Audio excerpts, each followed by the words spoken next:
c'est une belle journée pour se faire diagnostiquer.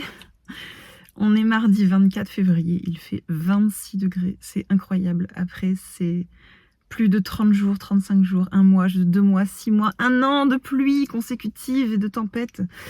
Le soleil est revenu pour, voilà, pour cette belle journée qui est la première étape de mon diagnostic. Donc pas d'autisme, enfin j'en sais rien, peut-être, on verra. On ne recherche pas l'autisme, on recherche tout en fait, on recherche un tas de trucs. Ça s'appelle un diagnostic différentiel, ça permettra de tout évaluer et voir ce qui ressort. Voilà. Donc ça fait 1 an et demi que j'attendais ce rendez-vous. Donc ça va se passer sur 2 après-midi. Donc aujourd'hui, une après-midi la semaine prochaine, et dans 15 jours, donc le 9 mars, j'aurai le compte-rendu et en fait j'aurai donc le diagnostic ou les diagnostics, parce que peut-être que j'ai plusieurs troubles. Alors j'ai déjà un TDAH qui sera confirmé aussi par ces tests-là, ou si ça se trouve ça ne sera pas confirmé, mais bon ça m'étonnerait. Voilà, je tremble, je tiens la caméra d'une main, je ne l'ai pas mis sur le support parce que sinon on voit trop le volant. Je suis arrivée avec un quart d'heure d'avance, bien sûr. Voilà, je stresse parce que je ne sais pas vraiment à quoi m'attendre. Je crois que je commence par un test de QI aujourd'hui, plus d'autres choses. Mais voilà, ça va être assez dense. Et je suis plutôt en forme aujourd'hui, j'ai bien dormi. J'ai pris ma journée de congé pour pas devoir être pressée le matin, être stressée, aller au boulot qui est à l'autre bout de là où se trouve la clinique. Donc c'est une clinique psychiatrique. Donc voilà, donc j'ai pris ma journée pour être bien, pour être fraîche et reposée. Et je vais vous montrer un petit peu ce que j'ai pris avec. Donc je suis quelqu'un qui anticipe les choses beaucoup. Donc dans mon sac aujourd'hui, alors il a beau faire 27 degrés, j'ai pris mon pull. On ne sait jamais parce que peut-être que dans la salle il va faire froid. Mon sac qui est vraiment très vilain mais que j'aime beaucoup parce que il est hyper pratique et je peux mettre plein de choses dedans.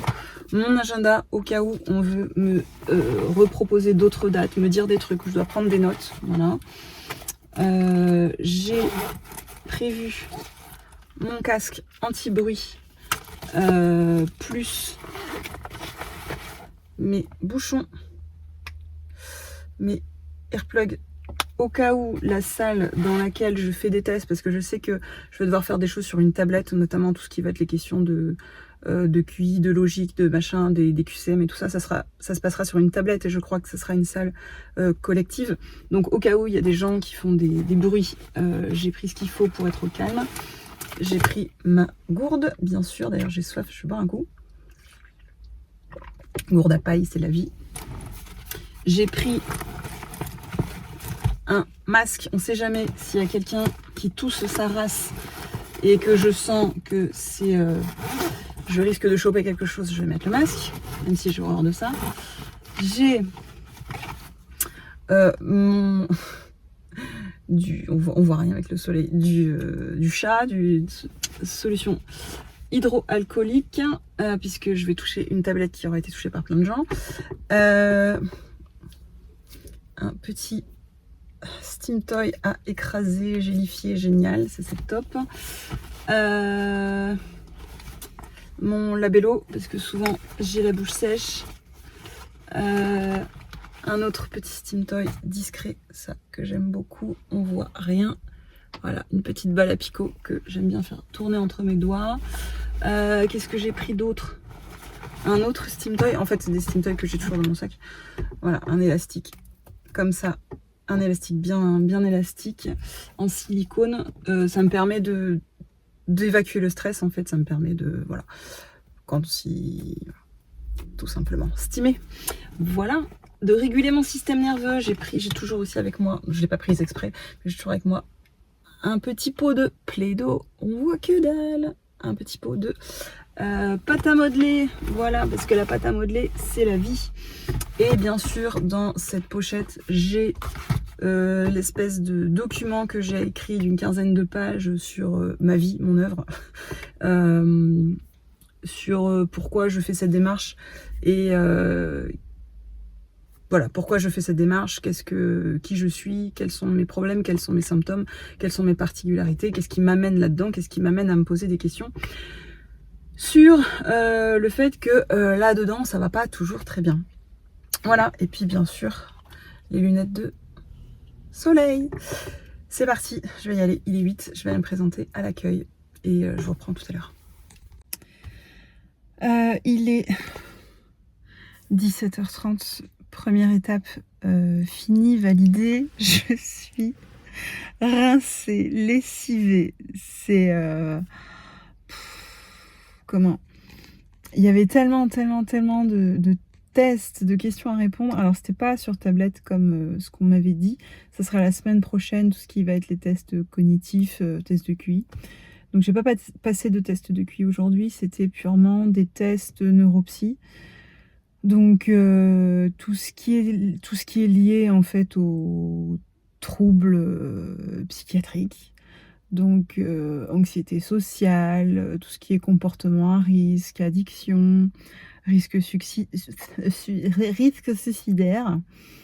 voilà, anxiété, TDAH, autisme, tout ce qui est relatif au social, les comportements, troubles psychotiques, etc. Donc voilà, beaucoup de questions à cocher, beaucoup de oui, non, tout à fait d'accord, pas du tout d'accord, etc. Donc je suis assez surprise par certains, parce que forcément, même si j'ai pas les résultats tout de suite, mes réponses, en tout cas à certains items, m'ont surprise. Parce qu'il y a des tests que je connaissais, comme le test pour le TDAH que j'avais déjà passé. Du coup, heureusement, je l'avais pris avec moi. J'avais pris mon exemplaire que j'avais fait avec mon psychiatre avec moi et j'ai pu leur donner, comme ça j'ai pas eu besoin de le refaire. Et heureusement, parce que c'était un sacré morceau, ça m'avait demandé des heures à remplir. Donc ça, c'était ça en moins à faire. Mais voilà, par exemple, pour tout ce qui était anxiété, syndrome dépressif, enfin, je sais plus comment ils appellent ça exactement, mais en gros dépression, etc. J'ai quand même pas mal scoré, chose à laquelle je m'attendais pas, parce que moi je pense pas être quelqu'un de dépressif, je ne pense pas avoir déjà fait une dépression. Mais la manière dont les questions étaient tournées, les items et les possibilités de réponse font que, j'ai pu cocher quand même pas mal d'éléments, on va dire, positifs dans, voilà, dans le trouble anxieux et dans la dépression. Donc on verra après, parce que alors il y avait aussi un un test sur le syndrome de stress post-traumatique, je ne sais pas si je le dis bien. Où là, je score, hein, quand même à 100 %. Voilà, je vais pas m'étaler ici sur les raisons, mais voilà, j'ai pas besoin d'attendre leur confirmation pour me dire que j'ai un stress post-traumatique. Mais c'est intéressant, en fait, quand bien même j'avais déjà pas trop de doutes, j'avais jamais fait de test à proprement parler. Mais là, du coup, de faire un test, ça vient confirmer, ça vient un peu confirmer. Et c'est drôle de voir à quel point, en fait, je peux cocher certaines cases. Donc on va voir après, comme je disais, le fait que je cochais des cases dans un syndrome dépressif ou un trouble anxieux, peuvent plutôt corréler avec un syndrome de stress post-traumatique ou de l'autisme. Donc justement, c'est ce diagnostic différentiel, donc c'est-à-dire croiser toutes les données de tous les tests, qui va permettre de poser un diagnostic précis, parce qu'évidemment, des fois on se dit, je sais plus comment, je crois que ça s'appelle le biais Barnum, je sais plus comment on appelle ça. Mais le fait de cocher plein de cases partout, de se retrouver dans tous les troubles et toutes les maladies du monde, ça c'est quelque chose de tout à fait possible. Tout comme dans le TDAH, hein, il y a plein de gens qui disent: «Ah bah oui, mais en fait tout le monde est TDAH, parce que tout le monde oublie des choses, tout le monde perd ses affaires, personne ne sait rester assis des heures sans rien faire. Donc tout le monde est TDAH, sauf que non, il y a des nuances et si c'était le cas, ce serait pas un trouble du coup. Mais le fait de pouvoir, faire, justement croiser les données, permet d'éliminer des faux positifs, quoi. Bref, donc on verra. Donc la semaine prochaine, lundi le 2 mars, j'ai du travail à faire chez moi, donc je vais devoir faire d'abord, des tests cognitifs, une partie du test de QI, d'après ce que j'ai compris, sans avoir pris mon traitement pour le TDAH. Et le midi, je prends mon traitement et l'après-midi, je viens à la clinique et je continue les tests cognitifs. Donc c'est pour voir s'il y a une différence aussi, avec et sans traitement sur mes facultés, peut-être ma rapidité de process, de réflexion et peut-être d'impulsivité. Enfin voilà, je pense que ça va être surtout lié à ça. Parce que le traitement pour le TDAH ne décuple pas les facultés, intellectuelles, mais ça agit un peu comme des œillères mentales.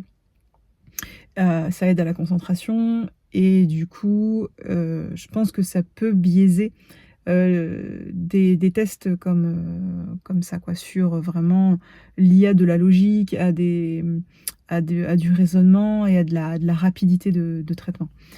Donc voilà, aujourd'hui le fait que j'ai pris mon traitement ou pas, alors oui forcément ça change la donne parce que ça m'a permis de rester plus facilement concentrée, moins me laisser distraire et que le temps me paraisse moins long. Mais en soi ça n'influence pas mes réponses à proprement parler. Donc voilà, j'ai un peu la tremblote. Je peux pas poser le téléphone, j'ai un peu la tremblote. Parce que je suis... Ouais, j'ai quand même passé de 13h30 à là 17h30, donc 4 heures non-stop à répondre à des QCM en fait. Voilà. Donc je suis un peu rincée, j'ai faim, j'ai soif, j'ai très vite, genre en 1 heure de temps, j'ai fini ma gourde. J'aurais pu aller la remplir, mais en fait j'étais plus en mode il faut que je finisse, faut que j'abatte le travail. Donc là j'ai soif, j'ai faim et je vais rentrer, j'ai une demi-heure de route encore qui m'attend. Et voilà, rendez-vous la semaine prochaine normalement. Ah oui, avant que j'oublie, là je suis encore sur le parking mais j'ai déjà démarré. Ce qui m'avait étonné aussi, ce sont le questionnaire sur la dissociation, trouble dissociatif, où j'ai aussi coché quand même. Alors, il y avait beaucoup de nuances et mes réponses étaient nuancées, mais je scorais quand même sur des choses assez positives dans l'ensemble. Il y avait rarement du jamais et jamais du toujours, enfin du tout à fait d'accord, ou voilà. C'était plus, on va dire, entre 1 et 3, ça allait de 0 à 4, mes réponses ça allait davantage de 1 à 3, pas mal de 2 aussi, sur tout ce qui était relatif à la dissociation. Donc ça me fait un peu flipper en fait. Donc voilà, bref, on verra. Nous sommes lundi 2 mars, soit une semaine après mes premiers tests. Donc là, je suis dans la voiture, je suis sur un parking, donc pas celui de la clinique, mais celui d'un centre commercial dans lequel je me suis installée parce que j'avais rendez-vous ce matin à 8 h pour un autre examen médical à 5 minutes de la clinique à laquelle j'irai cet après-midi. Mais comme c'est quand même à 40 minutes de chez moi, que j'ai des péages, je voulais pas rentrer chez moi pour retourner en fait ici dans le même coin cet après-midi, en début d'après-midi, partir à midi quoi. Enfin, donc voilà, donc je vais passer le reste de la matinée. En gros, mon rendez-vous médical de ce matin en 20 minutes c'était bouclé, donc à 8h20 j'étais sortie et donc voilà, donc je me suis installée ici. Mais je ne vais pas m'ennuyer parce que j'ai pour mission de déjà remplir des tests cognitifs sur ma tablette avant d'aller au rendez-vous cet après-midi. Parce que j'ai un traitement pour le TDAH et qui peut influencer la capacité de traitement, je pense, ou en tout cas les réflexes, la vitesse de traitement peut-être, les réflexes, l'attention, etc. Et donc je crois que je vais les refaire cet après-midi, ce que je vais faire là sur la tablette Je vais devoir le refaire cet après-midi, mais en ayant pris mon traitement, parce que je le prends à midi. Donc là, je ne l'ai pas pris ce matin. Je suis censée faire les tests sur la tablette. Donc ça va être des tests, j'en sais rien. On verra, on va découvrir ensemble. Je ne vais pas tout filmer parce qu'il faut que je me concentre. Donc voilà, on verra ce que ça donne. Je ne sais pas si c'est un test de QI, si c'est juste des tests de coordination, de logique, j'en sais rien. On verra. Et donc, une fois que j'ai terminé, je vais faire un tour dans le centre commercial. J'ai pris ma gamelle avec pour manger ce midi, puis après j'irai à la clinique. Voilà.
Donc là, j'ai déjà les premiers résultats de ces tests. Donc on peut voir qu'en coordination motrice et perception visuelle, je suis au top. Estimation, dénomination, mémoire contextuelle, mémoire de travail. Je suis assez étonnée. Mémoire de travail, je pensais qu'elle n'était pas ouf chez moi. Voilà. Attention partagée, c'est quoi ? Une bonne attention divisée nous permet de bien effectuer des activités très complexes. Waouh! Ce qui nous permet de réaliser plus d'une tâche à la fois, de prêter attention à plus d'un stimulus à la fois. Oui, ça c'est quand je devais maintenir une balle en mouvement et en même temps dire si le mot en haut était écrit dans la bonne couleur. Donc si gris était écrit en gris, rose était écrit en rose, etc. Si c'était le cas, je devais appuyer sur un autre bouton en même temps avec l'autre main et tout en tenant la balle qui bougeait. Voilà. Donc ça c'est pas mal, voilà. Et ce qui est un peu en bas du tableau, planification. Alors, je sais pas, une bonne planification nous permet d'anticiper mentalement les conséquences de nos propres actions ou de celles des autres, ce qui nous aide à organiser pour atteindre des objectifs spécifiques. Ok, je sais pas trop comment ça a été testé la planification ici. Alors sur le côté, avant de commencer, à chaque fois avant le tuto, il y avait justement les items qui étaient travaillés, qui étaient précisés là, mais je les ai pas lus. Voilà, donc planification, c'est pas trop mal, mais c'est pas ouf. Mémoire non verbale, pas terrible. Enfin, je suis toujours au-dessus de la moyenne, mais c'est pas, par rapport au reste, c'est pas ce que je fais de mieux. Mémoire visuelle à court terme, bah là, vraiment... Pas top non plus, mais ça pareil, j'avais pas trop de, de doutes. Ça a été testé notamment, il y avait plusieurs boules blanches et puis qui s'allumaient de manière aléatoire. Par exemple, d'abord deux boules qui se coloraient. Pause, et je devais dire quelle boule c'était colorée. Et il y en avait de plus en plus jusqu'à 6 ou 7. Donc par exemple la boule là, la boule là, la boule là, la boule là, la boule là qui deviennent jaunes. Tout redevient blanc et je devais refaire dans l'ordre les boules qui avaient été colorées. Et ouais, ça m'a mis un peu en difficulté. Et là, concentration, concentration et balayage visuel, c'est rouge. Voilà, et donc les scores marqués d'une double astérisque ne sont pas communiqués en raison d'incohérences détectées dans les performances. Bon, j'ai été assez incohérente sur la concentration, mais en tant que personne diagnostiquée avec un TDAH, au final, c'est peu surprenant, voilà. Et pareil, la mémoire visuelle à court terme, je pense que ça fait partie aussi de la mémoire, de l'attention, quoi. Donc voilà, j'ai une assez bonne estimation. Voilà, super. Écoutez, c'est parti pour la suite. Voilà, donc première partie des tests terminée, on verra ce que ça donne. Je sais pas si je vais devoir faire exactement la même chose cet après-midi, mais en ayant pris mon traitement. Si c'est ça, si je vais refaire exactement pareil, je vais être un peu plus attentive à ce qui a pêché cette fois-ci, donc l'histoire des boules là que je dois refaire le même, les retrouver, voilà, ce genre de choses. J'ai bien senti ce sur quoi je pêchais un peu, quoi. Donc si je refais exactement pareil, peut-être que je vais être un peu biaisée parce que je vais vraiment focaliser mon attention dessus. J'en sais rien, on verra. De toute façon, je leur dirai une fois là-bas. J'ai pas l'impression que ce soit un test de QI au final, hein. Peut-être que j'en sais rien. Je sais pas, je suis perdue, je sais pas. Voilà, bon bah là je vais aller faire un tour dans le centre commercial. J'ai pas d'argent à dépenser, mais du coup bah je vais marcher, ça me fera marcher et puis changer les idées. Et bien sûr je vais mettre mes bouchons.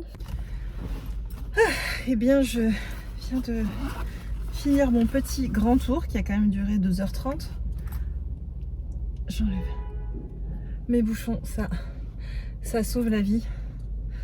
Parce qu'en plus, je viens jamais dans ce centre-là, mais il y a de la musique à fond les ballons en fait, et dans les magasins. Dans chaque magasin, il y a des musiques différentes. Et dans le hall, il y a de la musique et franchement, elle est forte. Et d'ailleurs, je me suis fait interroger par quelqu'un pour la satisfaction de la galerie, etc. Une dame qui posait des questions et du coup j'ai fait ça comme retour, comme quoi c'était vraiment trop bruyant, trop fort. Heureusement qu'il n'y avait pas trop de monde parce que on était le matin et pas trop de monde, mais voilà. Et j'ai dit que je n'avais pas d'argent à dépenser. Je n'ai effectivement pas d'argent à dépenser, mais j'ai quand même craqué mon slip. Je me suis pris un sac Cabaya, on peut le voir, 99 €. Non, mais c'est parce que j'en ai pas besoin en soi. On est d'accord, on n'a jamais besoin d'un sac Cabaya. Mais j'aime bien les sacs Cabaya pour leur côté avant tout pratique. J'ai 2 sacs déjà.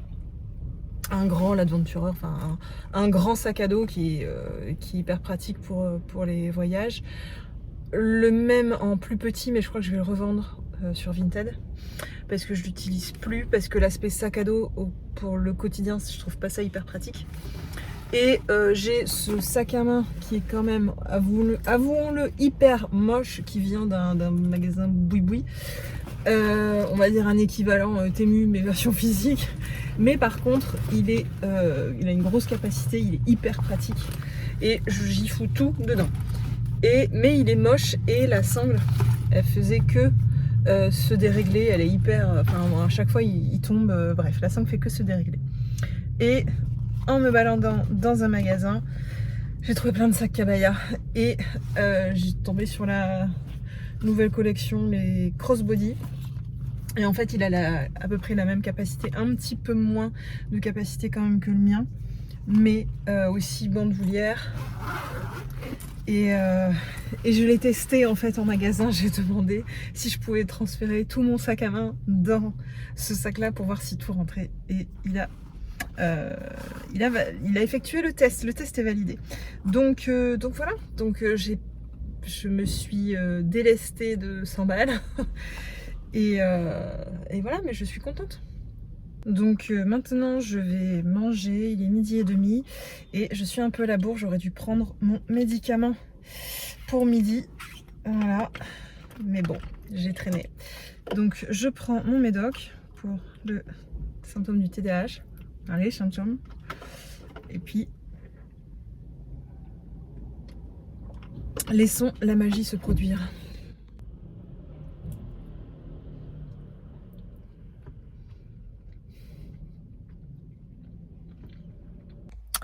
Voilà, je viens d'arriver à la clinique. J'ai juste 5 minutes d'avance cette fois-ci. En fait, j'ai tellement traîné. C'est toujours comme ça. Plus j'avance après, plus je suis en retard. Et c'est drôle parce que je suis garée à la même place que la dernière fois. J'étais déjà garée à la même place qu'au mois de juin l'année dernière quand je suis venue. Je crois que cette place m'attend. Juste cette fois-ci, il y en a un qui est garé comme un pied. Mais c'est pas grave. Bref, j'ai un peu la trouille encore. Je suis un peu stressée. On verra. Je vous donnerai des nouvelles en sortant. Rez-de-chaussée. Je viens de refaire le test sur la tablette ici et les résultats sont pas tout à fait pareils. Ici, la concentration est meilleure, mais il y a des choses qui sont moins bonnes. J'ai eu vraiment le sentiment d'être moins performante. Je viens d'aller rendre la tablette aux infirmières et en fait, elle me dit bah non, en fait, le score il est meilleur que ce matin. Donc, je suis assez surprise. J'étais à 620, 615 ce matin, là je suis à 622 sur 800. Donc, c'est marrant parce que le sentiment, la perception, elle est moins bonne que tout à l'heure, et alors que les résultats sont meilleurs. Et ben voilà, c'est fait, c'est terminé. Au final, ça m'a pris qu'1h15. Donc pour refaire complètement le même test que j'ai fait ce matin sur ma tablette, là je l'ai fait sur leur tablette à eux, et il me restait 4 ou 5 fiches questionnaires à remplir. Alors je ne sais pas si ce sont des fiches qui étaient déjà prévues à la base ou qui m'ont été rajoutées, mais il y avait encore plus de questionnaires relatifs à l'autisme et à l'alexithymie. Donc l'alexithymie, c'est la difficulté à ressentir et exprimer ses émotions, ses sentiments. Voilà, il y avait d'autres, Ratus, je sais plus quelle autre échelle c'était. Mais voilà, c'est fait. Et donc la semaine prochaine, j'ai rendez-vous avec le psychiatre du secteur pour un compte rendu, pour discuter déjà. Lui, il aura mes résultats, il pourra déjà se faire une idée par rapport à ce que j'ai pu répondre. Et ce sera aussi un entretien, voilà, pour parler, pour échanger, et enfin qu'il puisse poser un ou des diagnostics. Alors du coup, moi j'avais déjà rédigé de mon côté un document d'une 15aine de pages qui racontait un petit peu pourquoi j'étais dans cette démarche d'avoir un diagnostic, qu'est-ce qui n'allait pas, qu'est-ce que je ressentais depuis l'enfance, rapporter un petit peu mon parcours, mon histoire de vie, en centrant sur mes difficultés quoi, et mes différences. Et donc moi, ce que j'ai dit à l'infirmière, je lui ai dit en fait, je suis un peu surprise qu'il n'y ait pas vraiment d'entretien clinique. Et elle dit bah si, vous l'aurez la semaine prochaine avec le docteur. Et je lui dis mais en fait il aura déjà une idée, enfin il aura déjà posé un diagnostic en fonction de ce que j'ai écrit, et du coup ce que je vais dire finalement ça va renforcer ou pas son point de vue. Et j'aurais aimé pouvoir m'entretenir avec lui. Enfin, je suis pas la diva qui va exiger de modifier leur process, mais enfin voilà, je lui fais part de mon étonnement. Et donc bon voilà, donc je lui ai laissé, en fait, j'avais pris avec moi le document, et je lui ai laissé, donc elle dit que c'était super que j'avais fait cette démarche-là, et que ça l'aidera justement à avoir une vision plus globale de qui je suis et de mes difficultés, parce qu'au final, ce que j'ai pu expliquer, c'était juste cocher des oui, des non, des tout à fait d'accord, et des ça me ressemble ou ça me ressemble pas du tout, ou voilà. Donc ce sont des critères que eux, enfin en tout cas des critères de diagnostic qui sont dans le DSM-5, et qui sont, enfin voilà, par exemple, il n'y avait pas énormément, à part questionnaire sur l'autisme, il n'y avait pas énormément de... Il y a un bruit de tondeuse derrière moi, c'est infernal. De questions et d'items relatifs à la sensibilité sensorielle. Il y en avait un petit peu, mais pas tant que ça, et finalement j'ai pas pu expliciter. Et donc du coup, ce document que j'ai écrit par mes propres moyens va permettre de compléter ça, et qu'ils puissent avoir finalement une photographie la plus fidèle possible de la réalité, en plus des questions auxquelles j'ai répondu, quoi. Voilà, donc j'ai hâte maintenant. Allez, encore 8 jours, et ça sera enfin la fin d'un cycle et le début d'un nouveau, le commencement de quelque chose de nouveau, et enfin pouvoir mettre des mots concrets sur ce que je ressens, sur qui je suis, et surtout, plus important, avoir une aide, avoir une thérapie, un accompagnement derrière pour mieux vivre, tout simplement, pour être mieux dans ma tête. Voilà. Alors je reprends la caméra, on est toujours le même jour. Je suis partie promener les chiens en rentrant chez moi et je voulais reparler parce que ça me fait marrer. Là, je viens de croiser un couple de vieilles dames, de personnes d'un certain âge, on va dire, qui s'arrêtent en extase devant mes chiens et en particulier devant mon chihuahua. Et oh, qu'il est mignon, qu'il est beau, oh, on n'en voit pas beaucoup des comme ça, blablabla. Oh, c'est quoi comme race, nanana. Oh, c'est un chihuahua, on dirait pas. Enfin bref. Vraiment du small talk, de la discussion avec des inconnus, de trucs vraiment inintéressants possible. En fait, parler pour ne rien dire, pour dire votre chien est mignon, je sais faire en fait. Mais c'est parce que dans les questions tout à l'heure, ou la semaine dernière encore, il y avait voilà, j'ai du mal à parler avec des personnes inconnues. Il y avait des items sur justement les conversations comme ça de la pluie et du beau temps et les conversations à l'improviste et voilà. En gros, c'était je sais pas faire, je ne sais pas avoir des conversations, comment on appelle ça, pas superflues, mais inutiles quoi, en gros. Voilà, si je devais du small talk. Je sais pas voilà, avoir des conversations, je ne sais pas engager la conversation, je ne sais pas couper la conversation, enfin voilà, mettre un terme à une conversation.